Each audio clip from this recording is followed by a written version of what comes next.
Ladies and gentlemen, welcome back. Today I am here with Rishi Shashank, first year. Technically, I was admitted into social science stream, but I'm doing econ and computer science. I actually moved in a bit late. The campus is awesome. I've been to the Varsity Stadium, watched the hockey game, pretty awesome. As well as I went to the gym. Killer. Absolutely killer. Awesome. My father's a businessman, okay? I always got that fighting and trying spirit from him. Although I don't say it as his face. Why don't you say that to his face? He might not watch this as well. I, as a person, think on a global scale. I have a global citizens type of approach. The Russians aren't globalists. The Chinese aren't globalists. Nationality is one thing, and that's an important thing to have. But the United Nations is not doing its job. When COVID-19 happened, a lot of countries were at the end of the day helping each other with the vaccines and all that. What was the WHO and the UN doing at the time? They just came on the TV and just said, okay, now we would like to announce that the COVID-19 has been officially declared as a pandemic. Are you a news channel? I just looked it up the other day. Canada has sent $12.4 billion to Ukraine. These are the controversial subjects that you were talking about getting into. That's why I love Carter. He likes controversial stuff, likes to talk and discuss about them, and I like the same. So Awesome. That's why we We're get on the getting same. along here. Yeah, Awesome. we're getting along. That's awesome. Let's do it. Okay. Mic test. I think it's working, right? Awesome. I think Okay. so too. Hello? Yeah, you're good. Okay, good. Ladies and gentlemen, welcome back to the VoV podcast, Voices of Vic. Today I am here with Rishi Shashank, first year computer. Well, technically you haven't chosen your program yet. Yeah, technically I was admitted into social science stream, but I'm doing econ and computer science. Yep. I'm also taking MGD 100 because, the Vic advisor told me to. Yep. But yeah, that's what is going on right now. So, first year Vic. Yeah, there you go. Yes, sir. How are you enjoying it? Pretty good. I actually moved in a bit late, Yep. but still, the campus is awesome. I've been to the Varsity Stadium, watched the hockey game, pretty awesome. And as well as I went to the gym, the Varsity gym, killer. Yeah. Absolutely killer. Awesome. That's sweet. Yep. And the professors are cool. Professors and all the TAs, very helpful. Yeah? Absolutely. You took elementary and high school in India, did you? Yep. So how is the teaching style different from what you had there to University of Toronto? Obviously, university and high school is different, but... I have a bit of a complicated thing, right? I have studied a little bit in Japan as well. Then I've studied in India. And the thing is that what I have found is my school, it was an international school. Okay. That's what the thing is. I've studied in the CBSE, India has a Central Board of Secondary Education type. But we have international schools where there are mostly international approach. So there is not much difference, to be honest. For me, I'm fortunate enough, a lot of kids don't have that much, but I was fortunate enough to get that sort of education. And coming from that sort of background, it was pretty good. And Japan is also same. Yep. Yep. That's I think at this moment, the world has pretty much come to a level where things are trying to level out. Got it. But there are a lot of differences if you speak education or any other sort of stuff, Yeah, 100%. Mm-hmm. And when I hear your English, it sounds like there's a bit of a British accent in there almost. The thing is that when I was a kid, during first, second grade, in India, we have convent schools. Those are Christian schools. Yep. They are mostly British. Okay. UK, they are British convent schools. How do we explain this? It's more of a English approach to it. Yeah. Because those syllabus over there are covered are Cambridge based and all that. They are known as ICSE. I'm from CBSE. I covered most of my education from CBSE, but those are ICSE. So I spent my earlier elementary years, 4 or 5 years over there. Got it. I got my English and my accent from there. Yeah. So that's what I picked up. Actually, I get a lot of backlash for it. Even in India, people are saying that, yo, bro, you make this shit up so much and you're pretending accent and all that. Yeah. But let me tell you, I never fake it. Okay. Even never, wherever I am, this is always how I speak. Got it. That's the thing. And, I have to deal with this kind of controversy my whole life because of my ethnicity. Yeah. But it's okay. It's okay. I don't mind that. I'm not that fragile. That would be okay. that's good too. Yeah. That'd be a hard thing to keep up, to try to fake a British accent your whole life. No, actually, my accent is not that great. It might be a controversial opinion, but I like the Texan accent, the Texas, the rowdy, the raspiness. Oh yeah, the cowboy accent. Yeah, the cowboy accent. That's I tried to like see like a lot of movies, the cowboy movies. Have you seen Django Unchained? No, I haven't, but I've heard of it. Beautiful movie. Okay, Heard good in things. that the Leonardo DiCaprio, the character he plays, it has a very good raspiness to his voice, and I love it. Yeah, 100%. So we're going to get into this episode. We'll talk about a lot. I'm sure we'll jump all over the place. But Absolutely. you are, I don't know what episode this is going to be. It's going to be episode 70-something. Okay. But you had there was a time where we thought maybe you could be as early as episode 19. Way back in the during day. the starting days of Exactly. VoV. Absolutely. And A wild ride. we got in contact last summer What a of year ago. 2023. Absolutely. But you didn't end up starting in Vic until this year. Yeah. Yep. What happened? There were two reasons. First, I was underage. Okay. Okay. So the thing was that How I old was are you not now? How old are you now? 18 now. Okay. Yep. I was 17, and there is a lot of problem in India while getting a study permit at 17. You have to have a guardian, a company ship, and all that stuff. So my father was not really up to it because he said that grow up a little bit, grow Yeah. some, Yeah. So Get some after hair that- on your chest. Exactly, grow some hair on the chest and maybe a pair. So, so that way he said that. Yeah. So that's the first reason why I started a year late, because deferral. I deferred my admission. Yeah. And secondly, I had a lot of, business stuff that I wanted to try out. Entrepreneurship. My father is a businessman, okay? Yeah. Not a very big businessman, but we do good. We are good in what we have, okay? Yeah. So I always got that fighting and trying spirit from him. Although I don't say it as his face. He might not watch this as well. Yeah, busy man. But Why don't you say that to his face? things that my relationship with my father is, and let me tell you, this in most Indian households, not all, they are very fortunate enough. Most Indian households, like fathers are usually busy people. Yeah. Yeah, everywhere mostly. So have you seen those old American sitcoms? Yeah. Where the father is like the head of the family. Yeah. Everybody, whenever they speak to him, he's someone who should be commanded with respect. Yeah. Yeah. And all that. So thing is that my sister has a very good bond with my father and all that. But I have you can't really explain it. Like, I'm son and he's my father. Yeah. There's a level difference. Yeah. I can't like jump on his shoulder or stuff like that. Although, we hug, we celebrate things, achievements, all that appreciation, but there is a little boundary. Yeah. Which you have to respect. So that's why I don't always say it at his face. And there is a saying which I believe it's an Asian saying, not Indian. It's like a Chinese Mongolian saying that if you appreciate somebody at their face, they might become arrogant, and things start to go south.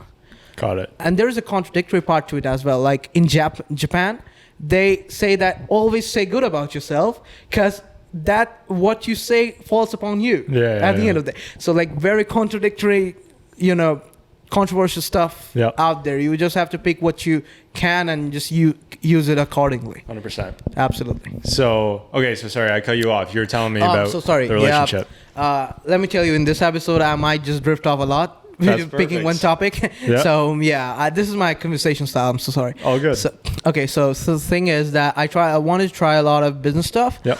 I tried some. I failed some. I tried to do a lot of things with cryptocurrency and stuff. Okay. Nice. But at the end of the day, what we found out with a co-partner, he's my junior. He was my junior in school. He's like 2 years younger than me. No, not 2 years. He's 2 grades younger than me. Okay. Got it. He's in 12th currently. So we started a company recently. It's a non-profit company. We don't have any motive to make any money with it. Although we are still in the starting phases, because I came here, so the logistics have to be worked out. It's for, the students who don't have enough, okay? Yeah. And not only Indian students, let me emphasize this point. I, as a person, think on a global scale.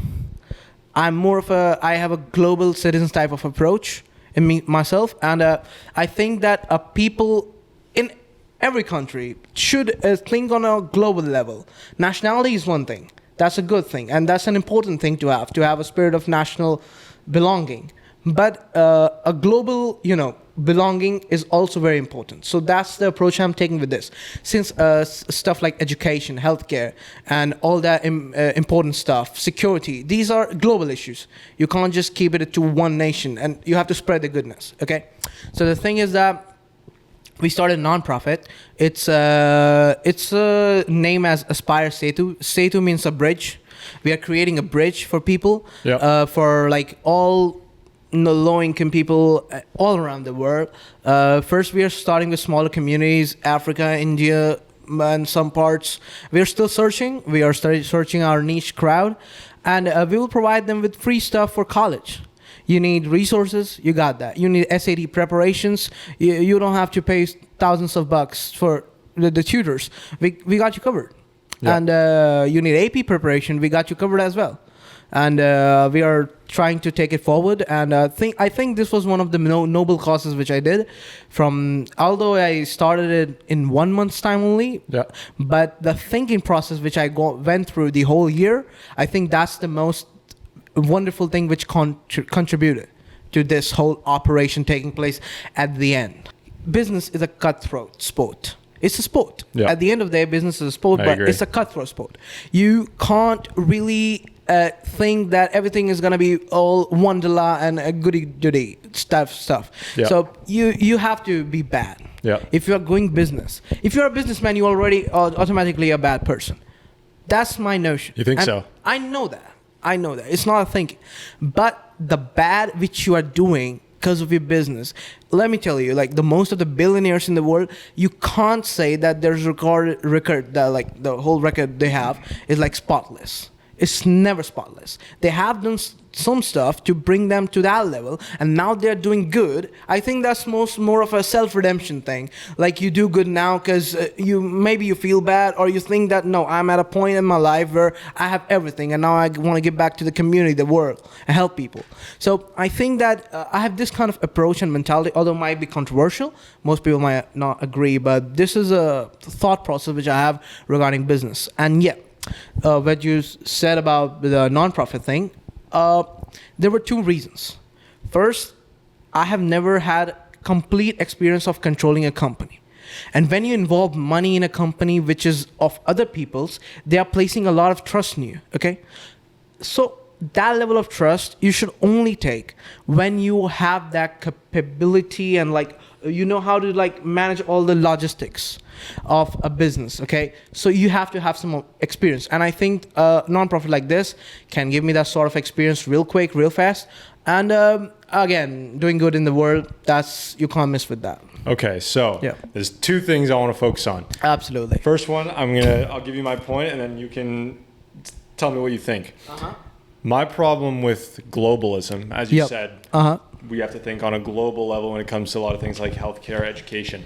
My problem with globalism is that it defies the laws of game theory, of economics and game theory, is that if country A wants to focus on the globe, country B has an incentive to just stay focused on itself and to not also help the globe. There's no profitable deviation when it comes to countries only focusing on themselves. It comes an issue where Canada, let's say, wants to focus on the whole planet. All that Russia needs to do is say, oh, okay, they're going to focus on everyone a little bit and themselves only a little bit. We're going to benefit more if we just focus on our people. And my thing is that when a country starts to have this globalist ideology, they start foregoing the concerns of their own people. Whereas the Canadian residents, the citizens here, are looking to their government and saying, we need you guys to actually care for us because the Russians aren't globalists, the Chinese aren't globalists. Absolutely. You guys are making us globalists when we're actually getting screwed because the whole world isn't following suit. So what do you think about that? Okay, so again, controversial opinion, but what you are saying is a depiction of a euphoric society. That sort of thing can't exist in this world. For everyone to be globalist. Exactly. Of course. What I said, we can try. Okay. And I don't want to say that, yes, a country should first prioritize its citizens. That's the main thing. But again, you must be knowing about the UN relief fund and all that stuff, right? Yep. You must have been knowing that US is one of the biggest contributors in it. Yep. And you also know that UN comes mostly like US has a lot of power and say in the UN. Yeah. UN was created because we were trying to focus on a global scale. Yeah. It was UN's job to do the good in the globe rather than the country's job. Countries were giving what they had, a little part of themselves, like a little budget. Let's say a country has a $500 billion budget, yearly budget, and they are contributing $1 or $2 billion to the UN for the global welfare, okay? So people were like, when it was first created, I don't remember the days, I'm not very good with history. Yeah. So when it was first created, what people wanted that we have to focus on ourselves, okay? We have to develop. When the Industrial Revolution came in England before the World War, what happened that England was prospering, going like really crazy. And a lot of European countries, which were not part of the UK, especially the British Empire, they were not part of, like you always knew that the Spanish had a big rivalry with the British, right? Yep. And the globalism that took, the Industrial Revolution that took place during the British Empire, it was only benefiting the British and the colonies which they had, like India and all those other, Pakistan, all those other countries. So they were focusing on themselves. These kind of issues, like after the world wars and everything, people were starting to think, and I think after the world wars, the world came together more. Like it was more of a collective society at that time. Nobody was fighting because World War II was said to be the war which is going to end all wars. Okay, I don't think that that stood its value and ground, and but still, so people became a very global for themselves, and they thought that let's establish an organization which can help people without affecting our day-to-day lives. Okay, like let's say you live in country A. Okay, let's say all the resources of country A, you are should be focused on the citizens. But what is happening that, let's say $500 billion, 450 is going towards the globalism scale, and just 50 billion is left for the citizens. Of course, the citizens are going to revolt, and they should revolt. Because if you are following a nationalist ideology, and if you have a national self-belonging, then the nation should give something to you. Come on. So I think that is true. But the United Nations is not doing its job at the end of the day. It's not doing it correctly. When COVID-19 happened, you remember, you saw that a lot of countries were at the end of the day helping each other with the vaccines and all that. What was the WHO and the UN doing at the time? They just came on the TV and just said, okay, now we would like to announce that the COVID-19 has been officially declared as a pandemic. But what, are you a news channel? Bro, come on. Your job is to help people, and all you did today, these many people have died, these many casualties, and we are thinking that this will continue for one more year and stuff like that. We'll have to go into complete lockdown. The world is suffering economically. So where did your budget go at that time? Exactly. So that's what I'm asking, is that you brought up post-World War II, how there was a need for perhaps the UN, especially when the Cold War was happening between the US and Russia. Absolutely. 75 years later, people are sitting here asking, what the hell does the UN even do anymore? Exactly. What is the purpose of these global organizations? Why do we need them? We don't. That's why bringing the money back, like I just looked it up the other day, Canada has sent $12.4 billion to Ukraine. And here's my thing, and we talked about this in economics class.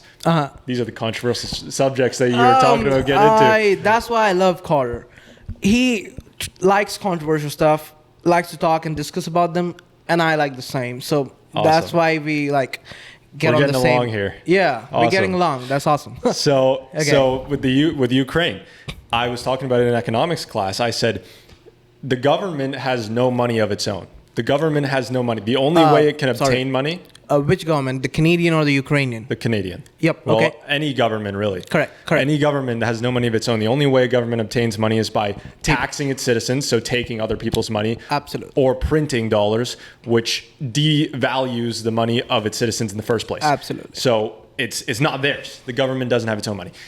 So by sending all this money to Ukraine, it's not them saying, we're going to do a charitable act in the name of our government by helping our ally. Instead, they're saying, even if you don't want to do the charitable act, give me $300, $400, $500, $600 from your household so that we can fund this war that you might not even care about. And I was talking about it to the professor because who is it? We're the first week of this course, Eco 428. Don't know when this is going to get posted, but it's very early that we're recording this.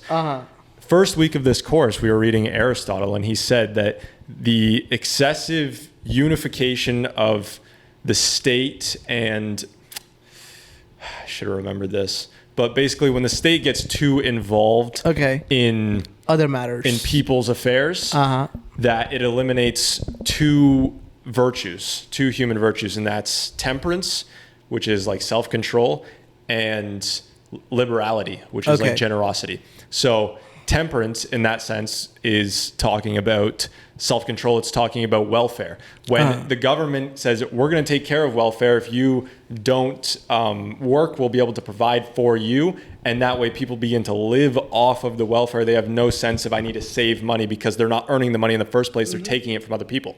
Same thing with liberality, with generosity. Yep. It's one thing to donate money to Ukraine out of your own pockets. Another thing to have Justin Trudeau come and take it from you and give it to Ukraine.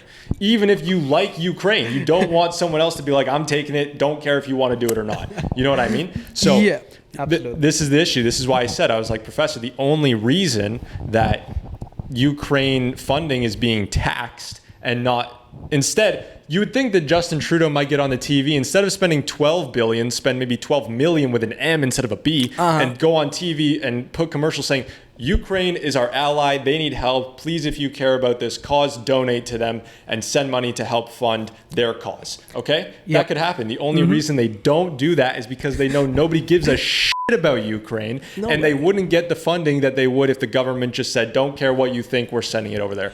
And I don't know about Russia-Ukraine, honestly. I think it's a little bit suspect when they're trying to convince us so bad that Ukraine desperately needs $600 per household, $700 to $800 per household.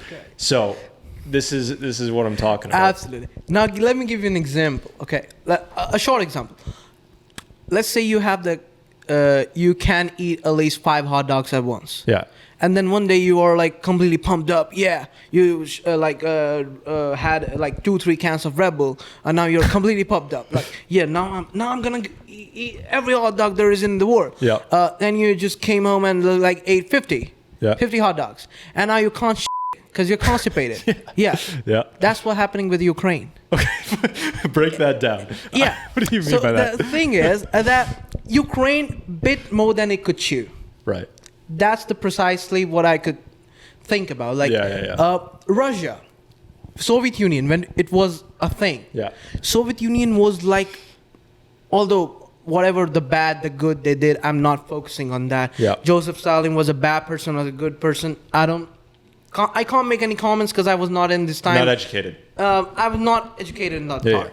But I can say that man commanded a big nation. Yep. Soviet Union was a force that could be like literally more than America in those times. Yep. That's why they teamed up. If they had not teamed up with America during the World War II, I don't think nobody could have defeated Germany.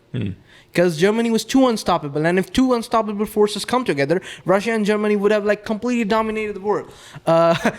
There is a series in Amazon known as The Man in the High Castle. It shows like what if the World War II was won by the Imperial Japanese Army and the Nazi Germany. Yeah. And it shows like the whole world structure, although that's a different part of the thing we can talk about later. Yeah. So what I'm trying to say, Ukraine came from a Soviet Union background. Okay. Yeah. Even though, let's say you are no longer talking to a person and they are from your same school. Okay. And you are not enemies. Okay. But you won't want to like interfere in their matters, right? Because at the end of the day, you come from the same pot. Yeah. So Soviet Union was one thing. Russia and Ukraine both came from the Soviet Union. Russia was the main powerhouse of the Soviet Union. That's why it is still the biggest country in the world right now. So Ukraine should have never went with NATO. It's not wrong to say that Russia tried to warn them like 4 or 5 times. If you side with NATO, there's going to be a war because nobody wants their enemies right at their borders. Yes. Would you like 3 gunmen who are trying to kill you at your doorstep? Or would you like them like 50 miles away in your neighborhood radius? And let's say all your neighbors start to team up with your enemies. And then the enemy will be your doorstep. And there's one neighbor left. You are trying to convince him, no, you can't go with the enemy. Come on. And he still does.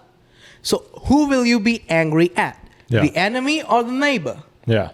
That is precisely what's going on. You're right.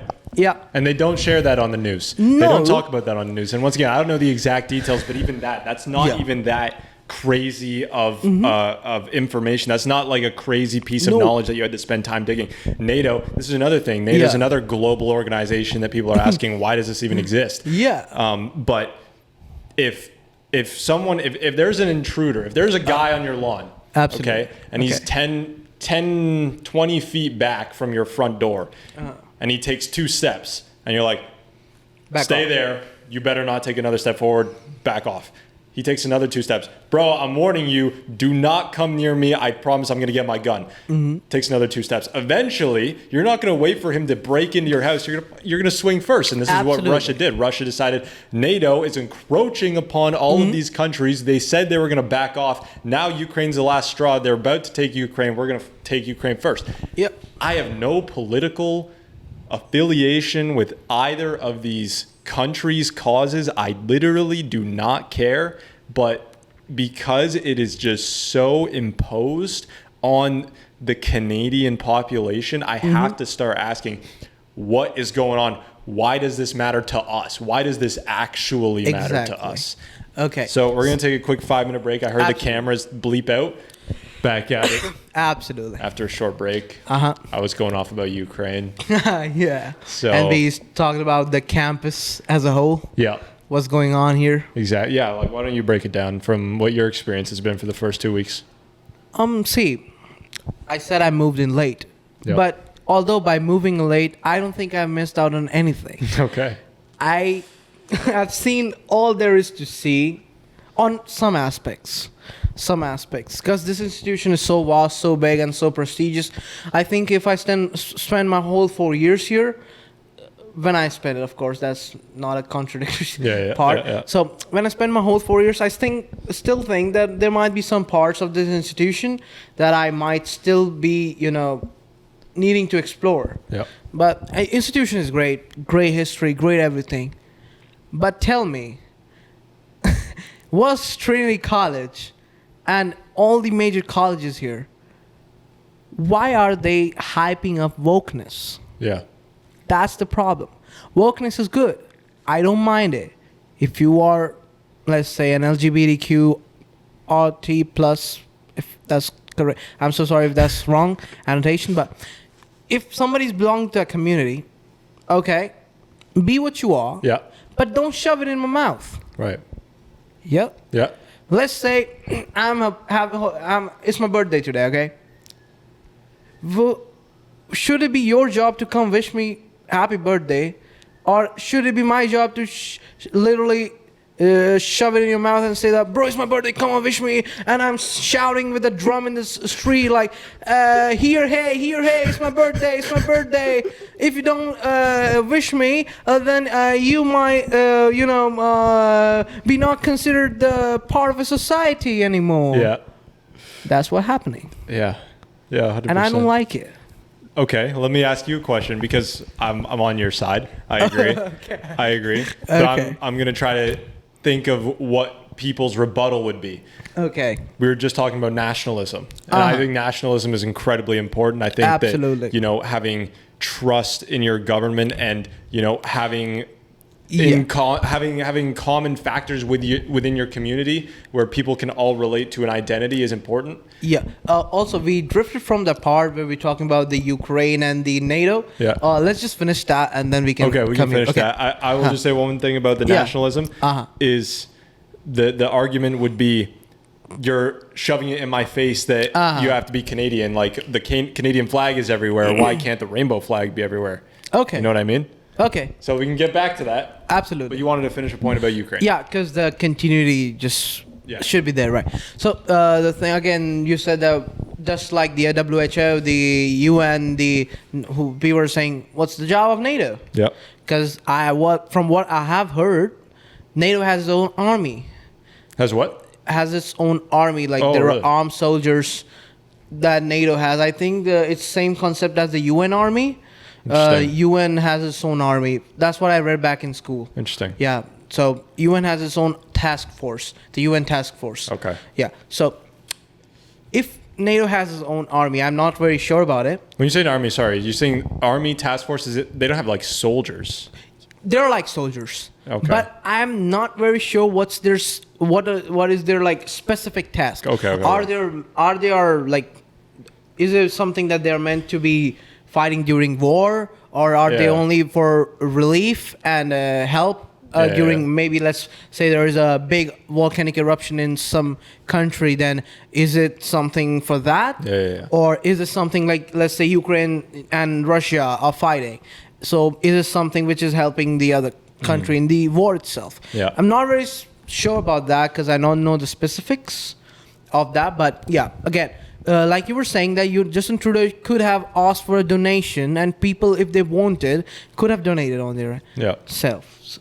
And not only Justin Trudeau, all the countries, India, USA, Canada, other few major countries as well, who are supporting Ukraine. See, again, the same thing, shoving it in.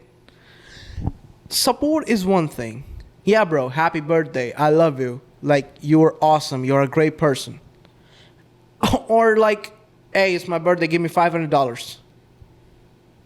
Exactly. Yeah. So, thing is that now Ukraine is asking for money. Okay, that's good. But what you said, like Justin Trudeau could have used an M instead of a B. Yeah. Okay. Justin Trudeau might not have even donated a cent from his own pocket. Right. That's the thing. And any world leader, I don't think they have donated a single cent from their own pockets to this whole war situation. Because people are like money generating machines for them. Yeah. They are sitting at the top of the power, and we are like little elves. Yeah. Just working around Santa's workshop. So that's wrong, okay? And Ukraine also should have not bitten more than it could chew. So Ukraine is wrong on those parts as well. And again, Russia has done a lot of bad things. Of course. Absolutely, like the people even hate the Russian government, the Vladimir Putin. But the thing is that Russia was not wrong when they took up this war, because the many warnings were given. Again, there could be a contradicting point that Ukraine is a free country. They have a free will. They can go with anybody they want, right? Yeah.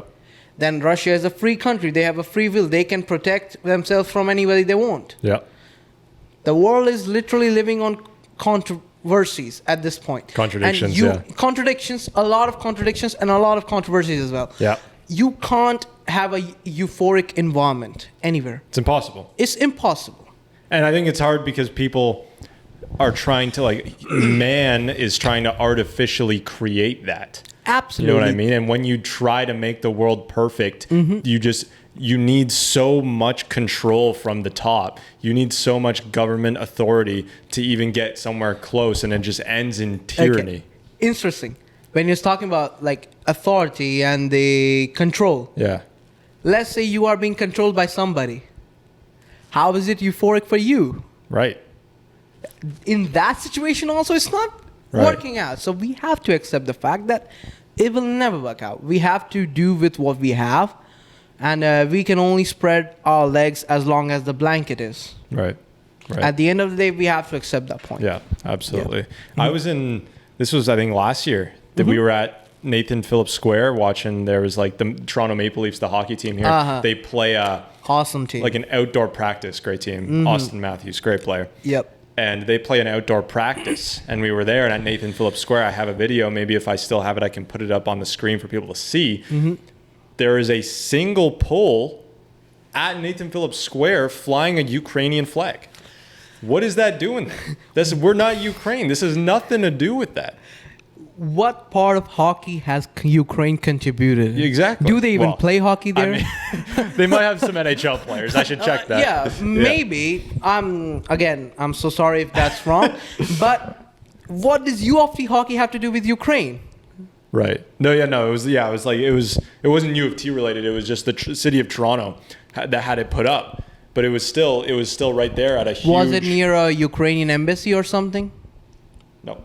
Then why is there a Ukrainian flag? There aren't even enough Ukrainian migrants in Canada. Yeah. And that's exactly. That's the thing too, is that you mentioned about all these people trying to, force the government, which is actually just your neighbor, because the government doesn't have its own money, it's your neighbor's money. Exactly. You're trying to force your neighbor to pay for Ukraine, and you're not actually going to donate anything yourself. Mm-hmm. And if that were the case, like I'm sure there are Ukrainian Canadian families who genuinely have an interest in Ukraine's, freedom and that kind of thing, and their safety. So they'd want the tax money going there. But a lot of the people are just bought into this kind of woke Ukraine bandwagon of saying we need all of our money to go there. And we're just like, why? You can't really tell them exactly why. They think that Putin's going to then take over the world. But I don't believe that. Do you think, realistically speaking, do you think a small country like Ukraine, if they literally pull all the tad bit of force they have, all the money they could accumulate, again, not all the money that the world could send to them, but they could accumulate. I don't think any country is literally going to empty its treasury for Ukraine. Right. That's stupidity. Yeah. And any country and any economy will completely fall. So all the money that Ukraine could accumulate, all the resources that they could accumulate, will they ever realistically in this world win a war against Russia? I mean, they've been trying to go after him for so long, and it's not working. They're at a stalemate. Because Russia is allowing them to play. Yeah. Russia has a bomb known as the Tsar Bomba. Yeah. Okay, that's the biggest bomb in the whole world, the biggest nuclear bomb. They tested it during the Cold War to intimidate the Americans, and the video footages are still there. If you can put it up in the screen if you find it, The bomb is so bright, it literally looks brighter than the sun. Of the heat of the million suns. So somebody who possesses this much power, realistically, can you think that they are gonna ever lose to a country like Ukraine? Yeah. They're only playing it because I think they must be having a bigger picture in mind. They must be targeting something else. So it's just I'm thinking about something else, I'm doing something else in the background, but for the foreground, front, I'm showing something else so that you can't focus what's going on back there. I think that's the thing which is going on. Again, I can't really put a stamp on it because I'm neither part of the Russian government or the Ukrainian government or any other affiliation to them, but that's what I think. That's just my mindset. 100%. And I don't know if you watched the U.S. presidential debate the other day. Very interesting. Yeah, but there was a watch party here. Yeah, there was. I wasn't there, but I still watched. I still watched the debate. But I found it interesting and commendable, honestly, when they asked Trump, "Do you want Ukraine to win this war?" And he just said, "I want people to stop dying. I want the war to end." And it's one thing because there is a lot of implication when it comes to what does it mean for Ukraine to win the war. Does another 500,000 soldiers need to die for Ukraine to win the war? He didn't say that. He said, I want the war to end. I want people to stop dying. Whereas ABC, CNN, these people, for some reason, I don't know what Fox thinks. I don't know. I don't pay attention to these media organizations because I think they're all corrupt. But what this mainstream media machine seems to think is that Ukraine must win the war. And why? Let's say Ukraine wins the war. Come on. Let's say Ukraine wins the war, okay? Do you think Ukraine has enough resources to control a vast land like Russia? Right. Will a political unrest not erupt after Ukraine winning the war? The whole cycle will repeat itself. Right. The whole World War thing will come again because when there is free land, every freaking soul in this world is trying to claim it. Yeah. Everybody. Russia will be a free land, let's say. euphorically. Russia becomes a free land. Yeah. Do you think other nations are gonna let Ukraine take control over it? That's a good I point. think U.S. is first of all gonna go there and put their flag like they did on the moon. Yeah. Claim the whole moon to yourself. Yeah. I don't care about the world. This is not about Ukraine. Yeah. It was never about Ukraine. It was always about the Western power, superpower. Like mostly the Western superpower right now is America with the weapons and all that, and Canada and a few parts of the Europe, UK and all that. They are one ally together. They are allies among themselves. Yeah. So they are trying to find what good they could get in that. But they're shoving it to the people that what could Ukraine and how free the Ukrainian people could be. Let me tell you, they don't give a shit about Ukrainian people. Yeah. Ukrainian people are gonna live the same lives that they're living right now, although better because there's a lot of bloodshed from both parts, Right. Russia, Ukraine. Because I recently saw a YouTube documentary by BBC, I think, and there's an infographic show type of channels and all those. Mm-hmm. They showed that the Russian soldiers who are fighting, they're not even like completely commissioned soldiers. They are like the kids who the kids like. If you're 18, you have to sign up for the army, and you have to serve for a period. Yep. So, like, those kids should never be taken to war, because those are only for taking the experience of the army. Yeah. They should only be taken to war during like the world wars. People were like being assigned and drafted in the blink of an eye. If they see a man walking down the street, capable of walking, capable of running, you are drafted. They don't give a f***. But there's no world war, and what Russia is doing that is making those soldiers fight, and they're inexperienced. They have never been to a war. Yeah. They're dying again. And in Ukraine, innocent families are dying. I don't think the Ukrainian people, if they're thinking like, if they like try to think and study the situation, I don't think they are supporting their own Zelensky. Because Zelensky, I think he became a little egoistic at this moment. The war started, everybody was on side of Ukraine. I was on side of Ukraine. The whole world was on side of Ukraine. But now this war has begun, like from Russia-Ukraine war, now it has become a woke propaganda. Yeah. It's no more... And why do you think that they use that as woke propaganda? Why do you think they're trying to convince the Canadian people and the American people and the Western nations that Ukraine must win? Who is trying to convince? The media. Media, right? Yeah. Who's who's controlling the media? I would say the CIM. Is that what they are? The MIC. The government. At the end of the day. Military industrial complex. Exactly. Yeah. At the end of the day, it's the It's part of the government. Yeah. It's the people who are controlling. The lobbyists. Who are in power. Yeah. Okay. What did I tell you a little while ago? Background, something else is going, and on the front. I'm showing something else to you so that you don't focus on what's going at the back. Yeah. When Russia becomes free, Ukraine won't get like a tiny bit of land, because all will be claimed and eaten up by these big powers, and then they will say that this is the American part of Ukraine, the Russia, the American part of Russia, and the Canadian part of Russia, the UK part of Russia, and the Chinese part of Russia, maybe, because although China is a very big supporter of Russia, India is also a very big supporter of Russia. But let me tell you, when resources are available, countries run after it like hungry dogs. Yeah. Nobody's going to be forgiven, and more bloodshed will come its way. Yeah.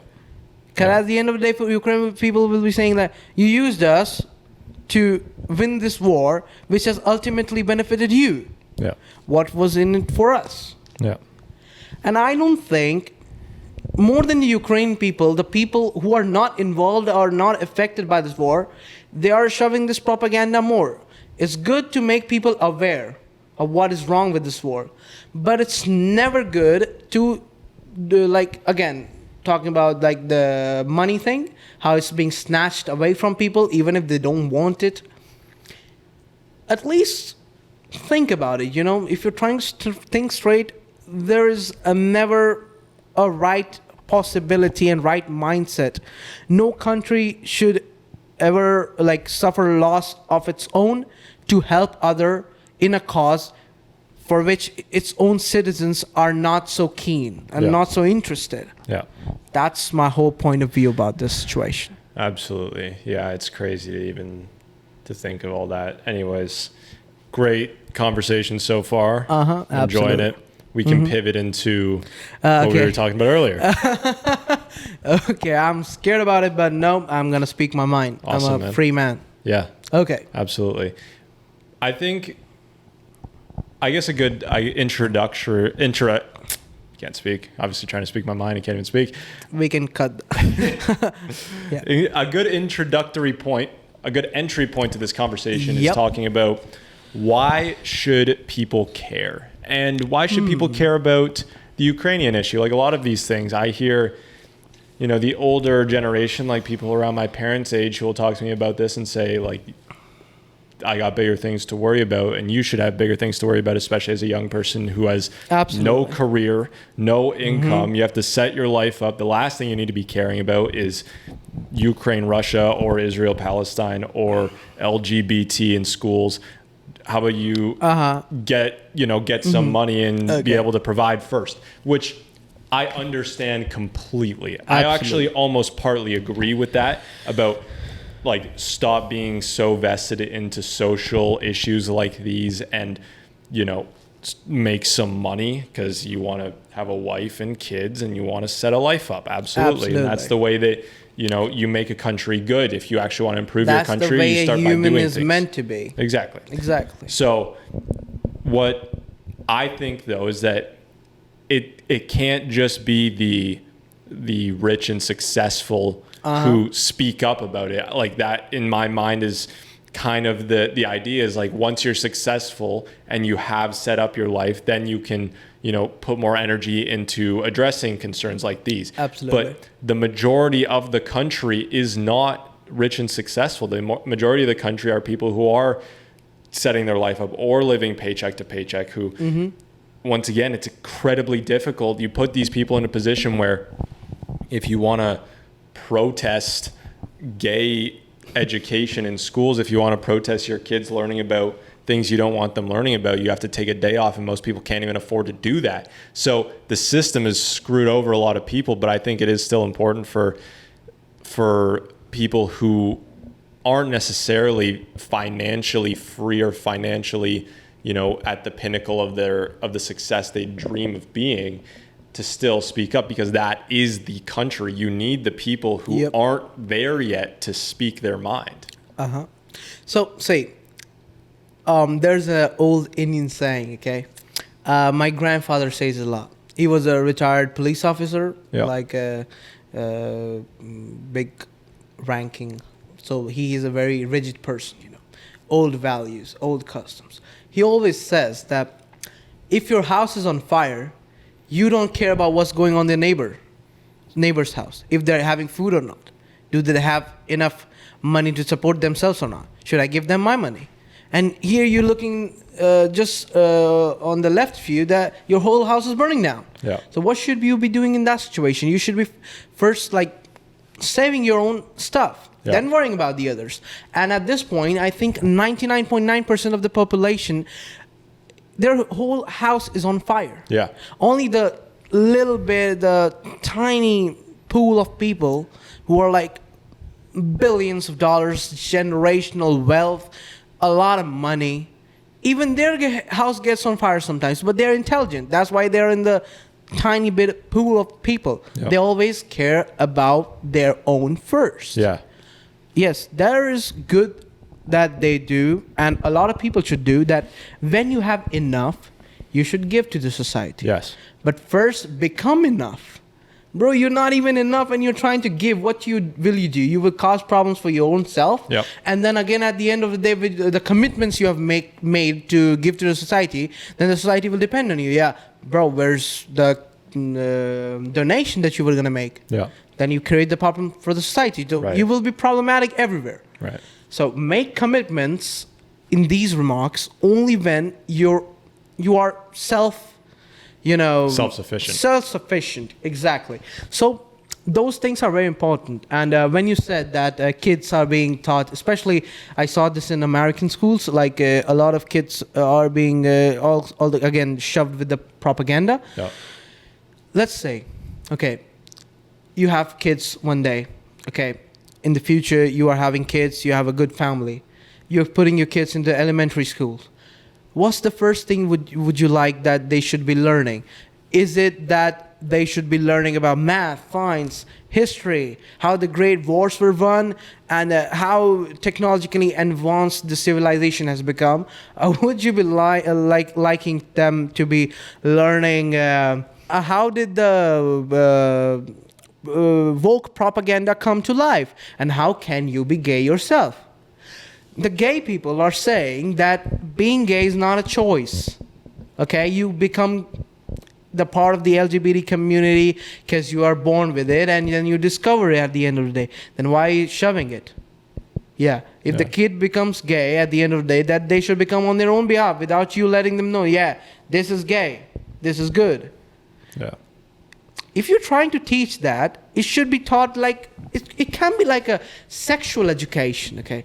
I like that sexual education is being, although I don't know if it's being taught at the early ages or not, but it should be, okay? Sexual education is very important, good touch, bad touch, and all those things. But shoving a propaganda into a kid's mouth, because a kid can't think straight. That's why they're a kid. That's why they're not allowed to vote. That's why they can't drive. That's why they can't drink. Because their minds are not responsible enough. And when you feed such stuff to an unresponsible mind, they will want to divert. Yeah. And when you tell somebody to not do something, they will always do that. Right. Okay, let's say they're learning Especially kids. They're naturally rebellious. Absolutely. And that's the human nature. Yeah. You can't contradict that. So what the problem is that when kids go in schools, they're learning about this stuff, which you just said. They're coming home. Their parents saying that, no, you should not do it. It's something which comes on its own. But the kid is seeing that so much hype is created around it, and the kid wants to fit in. Yeah. So because of that fitting in agenda, at the end of the day, the kid becomes a part of it. Yeah. And then looking at that kid, the other kid thinks that I need to fit in, I need to become a part of it. Yeah. Becoming a part doesn't mean you have to be gay, but supporting something which you don't believe in is always wrong. Yeah. That's what I think. And most of the people right now, universities, schools, colleges, the whole world, they are believing or supporting something which they don't even know what it is. Yeah. Yeah. And the pendulum, I think, is beginning to swing too far. Eventually it's going to come too far the other way, where I'm seeing videos of like grade school kids who are homophobic. They put on the pride flag on the projector, and the teacher is there trying to teach them LGBT, and all the kids are booing the teacher. Boo. They don't want it. And it's like, this is the effect. You tried to put this in the class, and now kids, because kids are dickheads, are booing gay people. This is not what we want either. We don't want kids to grow up homophobic. No. But we also, you shouldn't have put it in the first place. It's the curve. When the ball starts to roll, Yeah. in a parabolic surface, when it reaches the other extreme end, it will go the other way. Exactly. So when you are shoving 30 hot dogs in your mouth, then you will vomit. Yeah. It was all gonna come out. So it's... And you can rewind it from before then. How did LGBT get put into schools in the first place? Probably because in the 50s and 60s we said that gay people were barely human beings. I don't know what they said. I should have said that. We were not in those parts. Exactly. But I can't imagine that the school system or the communities or the culture treated gay people very fairly. Yep. So it went the other way. I was like, okay, you're going to be kids like that. Now we're going to bring it. We're going to put it in schools, and then it goes all the way the other way. I'm sure at some point it was in the middle and it was good, but it doesn't stay there. It swings all the way to the other end. Now we're going back to where kids are homophobic. Blah blah blah. It's going to keep going like this. Exactly. So, nobody should be homophobic because, of course, at the end of the day, people have the right to be what they want to be, but the same people don't have the right to shove it into other people's mouth. Because always remember, when something accumulates over time, it will always erupt. That's what happens with a volcano. It's just Yeah. burning up, and then eruption goes out, and the whole ecosystem is disturbed. Okay, so I'll ask you then. I'll ask you the same point about why are you shoving it down people's mouth. Yeah. The reaction from gay people Yep. would be like if I were to say everything's gay now, this is not like, why is everything gay? They'd be Yep. like, no, everything is for the longest time has always been straight. Like Yep. every time we watch a Disney movie or a superhero movie, all I see is straight couples. It's a superhero saving the Absolutely. girl. So what would you say if a gay person then said, what do you mean you shove it down our throat all the time for being straight? What's your reaction? The civilization started as a man, woman. That's what we have always learned. Although scientifically speaking, it started with a single cell organism, then it divided, and all that scientific blah blah blah. So yeah, so thing is that it was always man, woman. Man, woman have a child, either a girl or a boy, grows up, man, woman, marrying. Cycle continues. Will you, let's say tomorrow I say to you that the sun never existed, it was always the moon. We have two moons. One grows at the night, one comes at the morning. That's not the sun. Yeah. You're only feeling the heat. It's not heat, it's cold. Yeah. So something which has always been the eternal truth, you can't contradict that. Yeah. You have the society is built on those pillars. Yeah. Let's say like Adam and Eve, okay? Yeah. They were the first two peoples Yeah. in the Bible. Yeah. Most of the world is Christian, Yeah. okay? And let's say I'm Hindu, okay? In my teachings, they also say that man, woman, and God is also like sometimes portrayed as man or woman. And did you ever see that there was Adam became gay? No. No. What was that? No, like Adam is a man. Oh, Eve is a girl. No, he's never gay. Have you ever read in a Bible, any church? No. Did you ever see that Adam was very sexually uncomfortable? No, maybe a woke church, but no. I'm sorry. When I speak continuously, my mouth starts. Yeah. Do you need your water? No, it's okay. Okay, go. Have you ever seen or ever read in any religious teachings that there's any mention of gay or stuff like that? I mean, I feel like there might be mentions where they condemn it. Yes. Yeah. Condemning is it there. Yeah. I've seen like some Muslim scriptures. I'm not part of that community. I don't know much. But I've seen, and in Christian scriptures as well, that being homosexual is wrong. Right. Okay. But at this point, the world has come so far that we can't say what's wrong and what's right. Yeah. That's the evolution of the civilization, because that's how life goes. But then again, when you say about you're straight and you're shoving it in our mouth, you're right. Yeah. Okay, maybe it was wrong to them.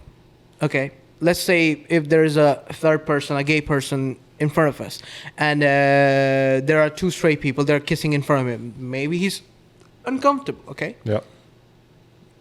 Then, yes, then the gay and the LGBTQ people, they started getting recognition in the society to make things good. Now see, things were at a level at that time. Straight existing, gay existing. What happened is that this part of the community, the LGBTQ community, it started jumping on that. No, we don't want this. You can only have this. Because if you don't support us, then we will remind you what sort of atrocities happened to us 50, 60 years ago. They're not wrong. But now, since the atrocities have been resolved, it's never right. Then you're doing it the same thing, what was done to you. Yeah. When will the cycle end? Yeah. Now you're doing it to the straight people. Then after, like, let's say 50 years, the ball again turns. Yeah. And straight people are doing it to you. And then the fight continues. Yeah. There is no solution to it. Yeah. I'm not a sexual teacher or any sort of person who is very well qualified on the human anatomy, on the body, and how the mind thinks. But I know this, that until one side sees that there always comes a point that when the ball is at the middle of the pendulum, you have to stop at the middle. Do you think that's even possible?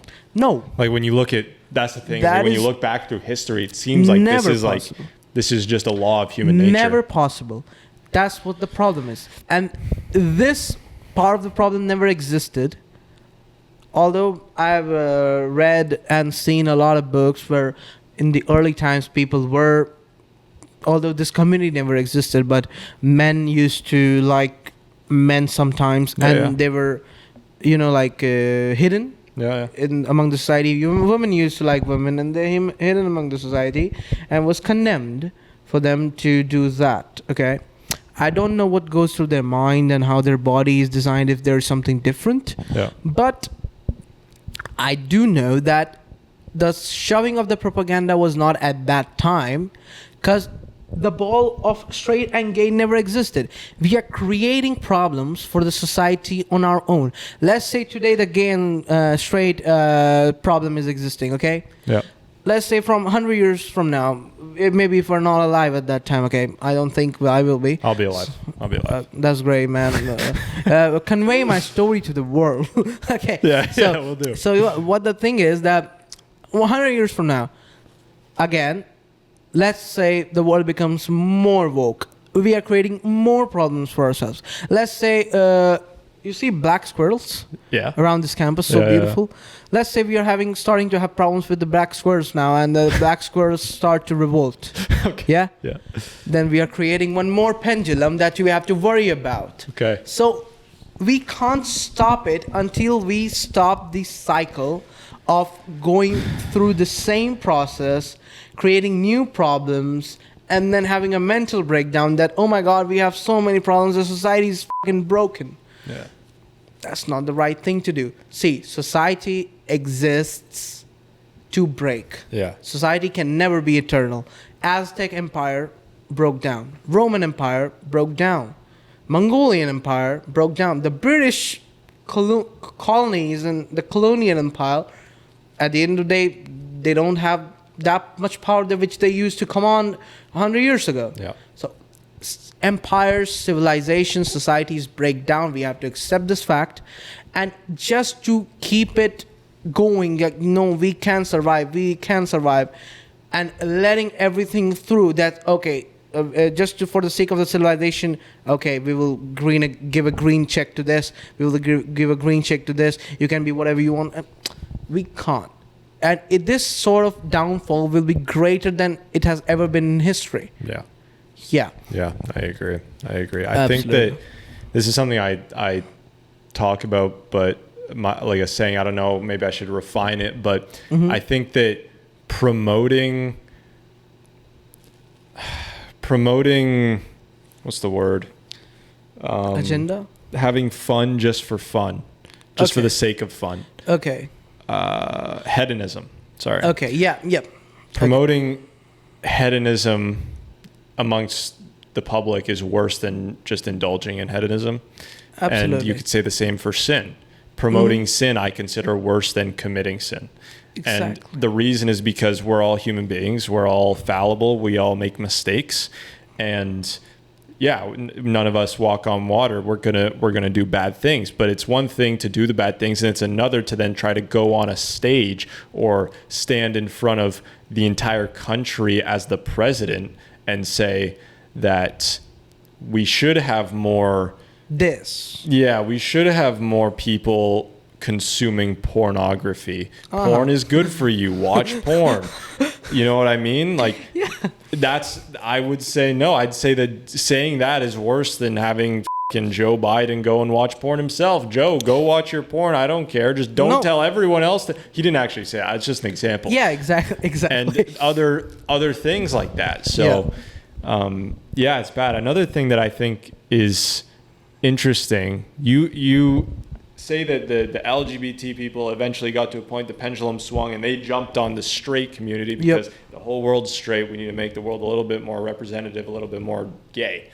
So do you think that it's really these two going after each other? Or do you think what I believe is that there might be someone kind of orchestrating the fight between these two groups? There is always somebody pulling the strings. Right. there is always somebody pulling the strings, and I know it because it has How been do you know it? from the millennium, from like millions of years, since whenever human civilization has existed, there has always been a person in power. When the Stone Age was there was a village head. Okay, they commanded everything. The marriages in the village would take place on his permission. Crops will be cut on his permission. After that, we went to the kings, queens, empires. Yeah. The king was the main guy. Okay, the nobles were out below the king, and the nobles commanded the people, but the nobles were commanded by the main king. Yeah. After the king, queen era, we are now at the presidents, prime ministers, ministers. We have always had the hierarchy of power. Yeah. And there's always been talk about the secret society, Illuminati, all that, Masons, and all those people. Yeah. I don't know because I've never seen them, Right. to be honest. I've read a lot about them and the Codex Gigas. You ever seen that? Nope. It's known as the Devil's Bible. Okay. Okay, there's a big lore behind it that there was a priest. He has committed some sin, and he was like going to be walled. In the early times, people were walled, like they were standing there, and a wall was built around them, and they were like literally dying inside that without starvation and all that. Wow. So the priest was going to be punished. Then he prayed to Satan that, the other priests who were going to wall him, they said that do something incredible that will impress us. Then, although they gave him an impossible task, write the whole Bible and all your learnings into a book in one night time. It was impossible for anybody to write a 1,000-page book. Not possible. Right. What happened when the monk woke up in the morning? The other monks came to his room.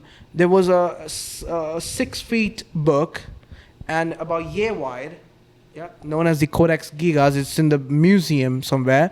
It's a real book. You can put up the page. It's told that it was written by Satan himself, and it's very beautifully written, very beautiful scriptures, art, and there is a picture of Satan in it. And that's from then we came to know how Satan looks. So, again, it is being connected to the Illuminati and all those. People say that there is always somebody controlling people, and I think that is true to some extent, but not as much as the internet says, especially the Reddit. It's bull crap.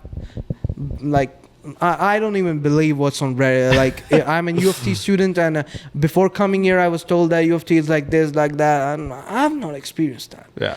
Your personal experiences can't be for the whole community. Right. It's your own personal experience. So, yeah, there's always somebody pulling the strings, and that person benefits from both ends. Whichever party loses, that person doesn't lose anything, either be it power, money, or anything like that. Yeah. Yep. So, again, since you said that the LGBTQ community is growing is good. Shoving is wrong. Then you saw Andrew Tate. Yeah. Sigma community, growing is good. Now they are shoving it. Yeah. That's the other extreme which is rising up. Yeah. The ball is starting to swing the other way. Right. And that is, again, very destructive. Right. Let's say today you're seeing pride flags everywhere. You are having a Pride Month. Let's say after like 50 years, you are having a Sigma Month. Will that not piss you off? Yeah. 100%. So anything, any sort of a propaganda is wrong. Yeah. People have the right to coexist in the society. That is right. But propaganda is never right. That is the worst thing that can happen. 100%. And I sit here, I'm thinking about, have you heard of Bohemian Grove? Absolutely. So there's Bohemian Grove, and there's a giant owl statue for anyone who doesn't know that they pray to. And I say that, and I look down, I have an owl on my jersey. I'm like, this is the thing, I don't know what these even represent. I should maybe do some research. Somewhere in the Giza, the Sphinx, I think. Yeah. That's the lamp. That looks like a phoenix bird, and that's an owl. What's this one, sorry? A lamp, I think. Oh, I don't know. Yeah. Below that is a phoenix bird, and all that. So, I don't know either. I've heard that the Bohemian Grove is like a secret society of billionaires. They go and they pray in front of an owl. It is a big ceremony that takes place. I don't know if I ever become a billionaire. Then I can tell you. Yeah, you can get back to me. Absolutely, we can have another podcast. Part two of the continuity. Yeah, 100%. But yeah, no, this has been an interesting conversation. I don't know if we should wrap it up yet. I want to show you 2 pictures. Okay. And you have to spot the difference between the pictures. Are you okay to do that? Absolutely. Okay, cool. So I have them here. Uh-huh. Okay. Can I see them? Yeah. Okay. Look at them. Damn. You know what happened? The story behind Sorry, you got it. Yeah. They can't hear you. They can't hear you. They can't see them? They can't hear you. They have to speak to the mic. The story behind these pictures is that I was at a beach, and it's not a beach. I'm so sorry. It was a dam. Okay. You know, a water dam. Yeah. So it becomes like a big river, and the sun, when it shines, it becomes very pink and very vivid. Yeah. Okay. So I was taking a picture there, and my eyes were like really squinted because the sunlight was too bright and the water was shining. I took this picture, and I got to know from you actually that Juice WRLD has the same style. And It looked so similar, man. I thought you were a Juice WRLD fan. Actually, I'm not a fan, but I like his music though. There you go. Cool music. But yeah, crazy. This guy is awesome, man. That's awesome. Yeah. So, once again, feels like time flew by. Absolutely. I don't know if we covered everything you want to cover. Maybe if there's a last topic, if there's a last subject, any final thoughts you have to give to the audience so we can wrap up. Okay. Although this conversation was really beautiful, I don't even know how much time it has passed, and I would really love to see this episode come out, and would love to have conversations in the future as well, more contradictory and controversial topics. But I think that at the end of the day, people can coexist, should coexist together. There will always be problems in the society where one community is fighting other community. We can't prevent that. And in order to prevent that, trying to do that, we can't shove up propaganda just for the sake of preventing it. Mm-hmm. Then it gives rise to another problem, and the cycle will continue.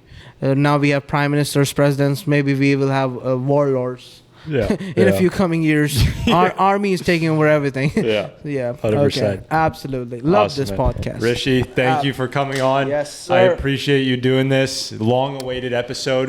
You're finally here. Have a great year at Vic. Absolutely. And just a good time at UofT. You're starting your journey now. I'm finishing mine up. And your last year? Yeah, my last year. We can spend a year.